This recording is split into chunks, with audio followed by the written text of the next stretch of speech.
First of all, what is happening in Bawku is very shameful. And let me state it here and now. There is no chieftaincy issue in Bawku. There is none. And Krofobu or Safwa, they have never traveled beyond Kintampo before, even Techima. Offensive was Santa Region Punipan Kohoda. But they will come and sit on TV and radio stations calling themselves security experts. And they are talking about Bawku issues. Okay. The security expert for no. They have never been there before. What's it? Expert. Listen to this. There's no chieftaincy issues in Bawku. People who know that the northern part of Ghana very well will know that the place largely was founded by a great king called Nagbewa. And Nagbewa had 4 children. And Mema Nehemiensa no Baya Bako. One Nasifo is what is make up of the northern part of Ghana all the way to Burkina Faso. Oh, okay. Yes. The Bisa, the Mosi, the Dagombas, all of them are the Mampusis. We are all part of the Molo, the Bani cluster of languages or ethnic groups that spring out of Nagbewa. And the Molo, the Bani kingdom began from where we call Pusiga. That is where Nagbewa first settled. The grave, that grave have become one of the greatest shrine in the entire Kusak. Baby, you find in the Kusak area or the Kusak Traditional Council, and there springs from the Tili Forest, the Kubono River at the boundary between the Kusasis and the Fafras, left, right, and center, all the way to Burkina Faso in the east and Togo, Burkina Faso in the west and Togo in the east, and the northern is occupied by the Kusasis. Okay. No two ways about that. The Kusasis have lived there for all these centuries. Now, we were a Asiphalos state. Asiphalos means we didn't have a centralized administration. Oh, okay. Each unit governed home. Bawku never became a focus until 1932, when there was a guy called D.C. Sam. D.C. Sam was the colonial rep of Bawku.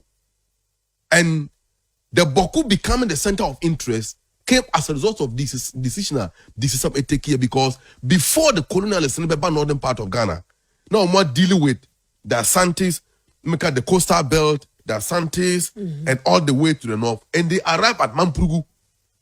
And they happen to have a centralized system of government. And when they got to the area, the Kusak area, Kusak phone and like they didn't embrace the colonial administration that much. Okay. Because each unit was okay with themselves. Yeah, okay. And the British system of indirect rule, which they wanted to foster in the north, led to the invitation extended to the Mampurugu, which is the Nairi, to give him some of his sons to come and help them run the administration in these areas because there's no centralized leadership. And it happened that, in fact, there have been varying historical account to that, how the Mampusis came and settled at Bawku. And Bawku had been the Kusasis land all these years. Oh, okay. But there is no way that the Mampurugu or the Yanairi sat at Mampurugu and determined who should be a chief in Bawku.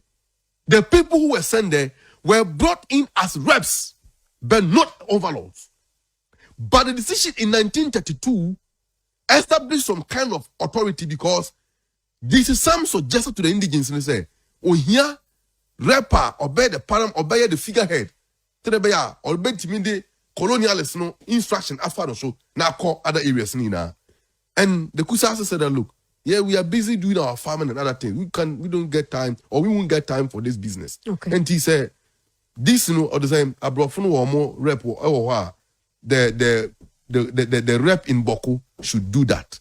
And that was how come more or less the Mampusis begin to exert their authority over the Kusasis. But they were resisted. So towards 1957, our independence era, issues were raised. And then Lord Listowel, who happened to be the final governor, formed a 3-member committee led by Domahene at the time, and they investigated, they sat in Bawku and listened to people for many days, and they come to the conclusion that Kusasis should do what? Become the rightful owners in Bawku. Now, when Ghana became independent, Naba Azoka Abogrago the first was made the chief or the paramount chief over the Kusasis. Okay. But the NLC decree 112 dethroned him or deschemed him when Kwame Nkrumah government was overthrown. Okay. And when Rawlings came back in 1979, the matter went back to Bawku. Okay. So it went to it was appeals court at the time. An appeals court judgment came, I think, in 1989 when Naba Bogrago died. Sorry, 1984. When Naba Bogrago died, and the judgment was in favor of the Kusasis. Okay. And they lived in peace all these years until the year 2000. 2000. The elections, when MPP won. In fact, towards Ghana's independence, the issue splitted. And the local political actors came into the matter. But let me leave the history and come and deal with what is happening now. What is happening now? Because our times is almost... What is happening now is a pure act of criminality. And we must put the blame squarely at the doorstep of the Ghana Armed Forces. Oh, okay. And you're very shameful. June 22nd, 2008, that day was Sunday. There is a place near Sabongari called Puabula. Puabula community hono and Krofobi Kohwado Moshe soldier and community who they thought they were soldiers. Oh, okay. And the men ran away and leave the women and the wives. I know mama. One house, you could nipple 11, including a pregnant woman. Yet they seek out to 2 or more to say moi. So this have been 2008. on 2008, 22nd June 2008. That day was Sunday. And it's had that community in there. So recently, the Ghana Armed Forces deployed soldiers to the area. And those soldiers, for what reason? I don't know. They were only Mampusis. The soldiers? Yes. They were Mampusi soldiers. No more deploy to Bawku. In any case, what sense will it make? Say Ghana Armed Force, the military high command, but deploy soldiers among themselves. They come from this ethnic group of the warring factions from all the area. Now I said that there is no chieftaincy issue in Bawku because this matter went to the Supreme Court in 2003. When Kufuor came, Abambusi Foreign started after 1984, basically the year 2000. How many years later? They started the conflict again. And the matter went to Supreme Court.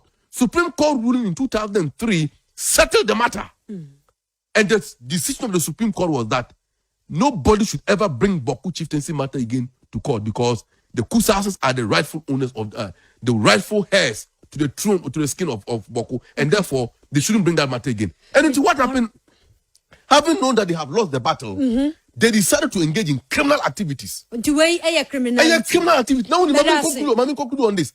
Oshe Emma, just say, ya kumwa shutu akwala wadi 6 months. Ya di ababo kwala nsa manawu manabu akwala wadi 3 years. A true akano, and they are smoking people here and now. And Emma omoto omunu ane ni ya bobo shomu nyomagu. How can soldiers do this? How can soldiers do this? Hello.